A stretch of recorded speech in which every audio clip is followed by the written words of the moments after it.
This podcast is powered by the pros at Paschal Air Plumbing and Electric. Arkansas owned, Arkansas operated.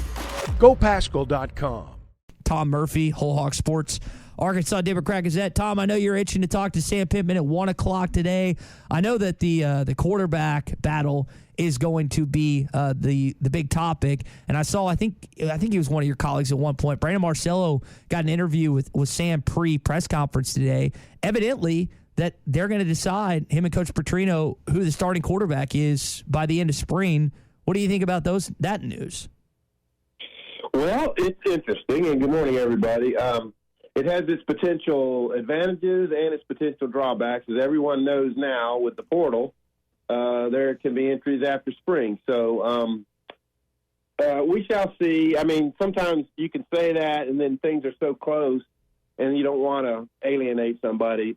So we'll see how things develop. I think this shapes up as perhaps the most interesting quarterback battle that Arkansas has had since I've been covering the team, because in Green you have a guy who's been a starter, obvious strengths. I mean, there's a lot of dual threat capability among all of them.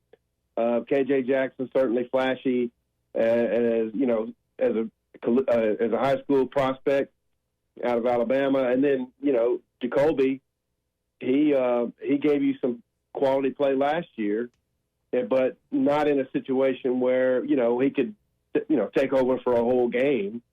And then Malachi Singleton, the kid who's been on campus one full year. So I don't know. It's going to be very fun, interesting to see how these things develop, and they've got a lot of learning to do with Bobby Petrino this year. You mentioned this spring portal cycle.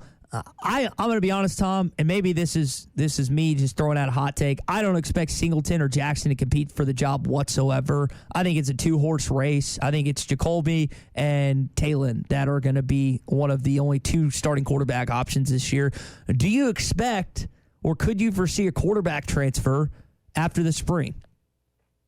Well, I mean, anything's possible. And I see what you're saying. Those are the two most veteran guys, the most experienced guys, and it would make sense. But you never count somebody out. I mean, you don't know when you've got, the next Patrick Mahomes. I mean, I think he might have been on the roster when Arkansas went down there in 14-1. But the next year he was ready to play, and he already looked like he did. a stud when he came up here and beat the Razorbacks in 15. Yeah, that was we kind of wondered. It's like, how did Arkansas lose to Texas Tech? And then you see this guy doing what he's done for the Chiefs the last few years, and you're like, oh, okay, makes sense. Tom Murphy with us via the McCarty-Daniel hotline. Tom, I think about in the upcoming college football season and what's kind of the conversation been centered around the changes potentially with radio and helmets and also like the 2-minute warning. I feel like ancillary to the big conversation, which is the super conference potential. Do you think, in your best estimation, that we are 100% trending towards super conferences with the Big Ten and the SEC? Well, to say trending, yes, we are definitely trending toward these teams having their autonomy because I think they've been frustrated by many things that have happened. I mean, and not the least of which is the direction of NIL. The fact that all these things are all hitting, within the same time window, so to speak, I don't know if it's been great for the game. The tablets, the 2-minute warning, all that stuff, that's great. It's good for the game and all, but it's a blip, when you consider the bigger picture of these massive changes and what NIL has wrought on the game, the system. I shudder to think, where this is all going to land, because it just looks like NFL Junior is what it looks like. Yeah. And I wonder, from your vantage point as a guy that's covered the SEC, not just here in Fayetteville, but also in Alabama, I think about since 2006, the SEC has been involved in every single football national championship or college football playoff appearance, every single one. But at the same time, are they ruining college football with their push towards the super conferences and everything they've been involved in this structure of sense? You're asking me to bag on the SEC, huh? I was not a fan of the expansion that brought Missouri and A&M in. I didn't think 14 was a good number. I thought the 12 was good, but obviously the leaders of the SEC have a grander, bolder sight on. I don't know what it is. It's more power, more riches. You're right. The SEC has dominated. I think it's frustrated large sections of the rest of the country. That it's harder. It's been harder for a USC, these traditional powers, to get in the playoff. I mean, Penn State, you haven't seen them. I mean, they've been solid, good under James Franklin, but national championship caliber. It's been a while. Ohio State, Florida State, Michigan, those teams have broken through. Clemson, those teams have broken through, but otherwise it's just been an SEC long haul, and I don't know where the final landing point is. Maybe there's never one, that it just keeps expanding and expanding.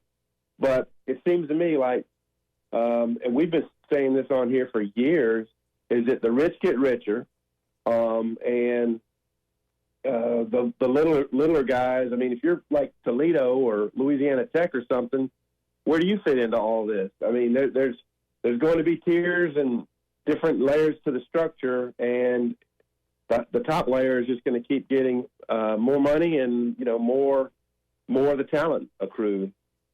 You hope you can get some of that talent in basketball, which Arkansas is going to have that priority kind of going in as we shift gears towards this basketball team. Tom, you think about Caleb Battle's success the last 4 or 5 games, and I can't remember if it was you or Clay I was talking about with, but is that the biggest question mark of the offseason now, the way he's played down the stretch, if he's going to venture elsewhere or play his final year in Fayetteville?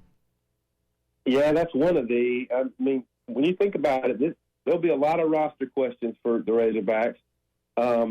And Eric Musselman has seen the Khalif Battles on the bench because he's not committing to our defensive principles, and he's seen the Khalif Battle, I can score 42 points.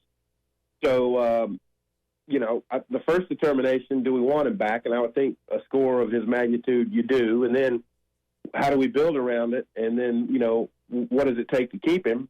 So there'll be a lot of factors. Tremont Mark, plenty of eligibility left, right? So, and he's a good scorer. So I would think you'd want a guy of his a guy who can get off his own shot. That's valuable. How many games do you expect him to win next week? Probably going to start on Wednesday. I mean, what's the ceiling of this team in Nashville at the SEC tournament? Their inconsistency has been a problem all year. And so let's just say they're in the 12-14 game and they win it.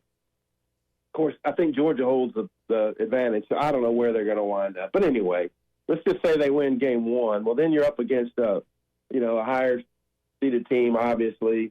I haven't even really looked at the bracket yet, but they would be a distinct underdog in whatever game that is, probably. And so 1's probably the over-under.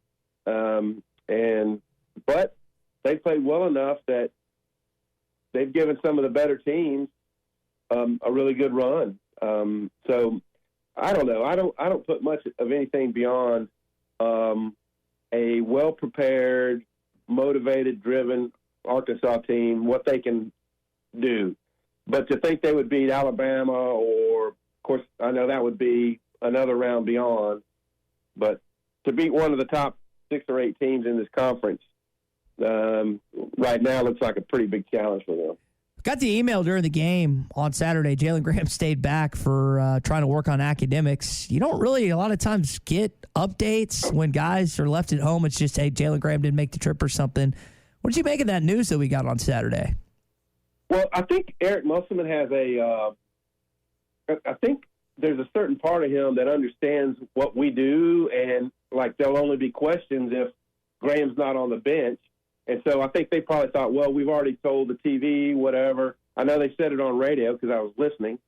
And so let's just disclose, and they've done that with Devo at a number of games. It's usually right before tip-off, but at least it's done.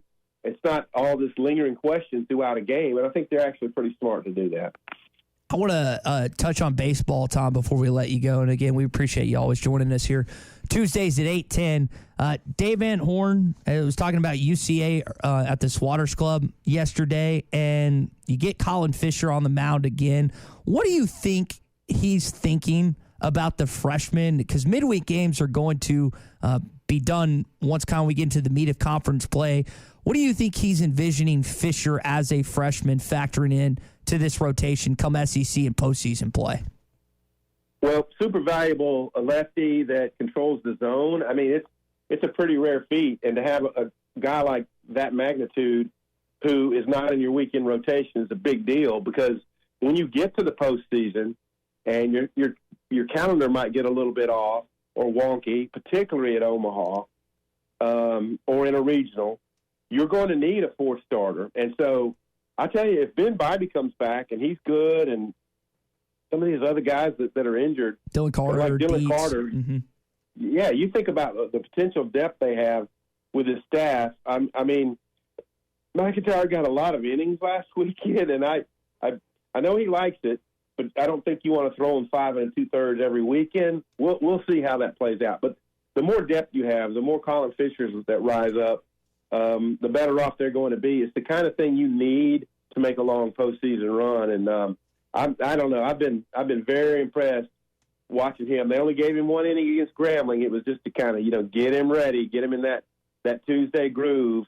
And he's been spectacular so far. BetOnline is your number one source for all your betting needs. Get the latest odds, lines, and matchup reports for baseball, boxing, golf, and more. BetOnline continues to be the fastest and easiest way to place your wagers, including live betting and your favorite casino and card games available to play right from your phone. Head to the website or use your mobile device to sign up today and get in on the action. Remember to use our promo code BELIEVE. That's BLEAV for your 50% welcome bonus on your first deposit. Bet online, where the game starts.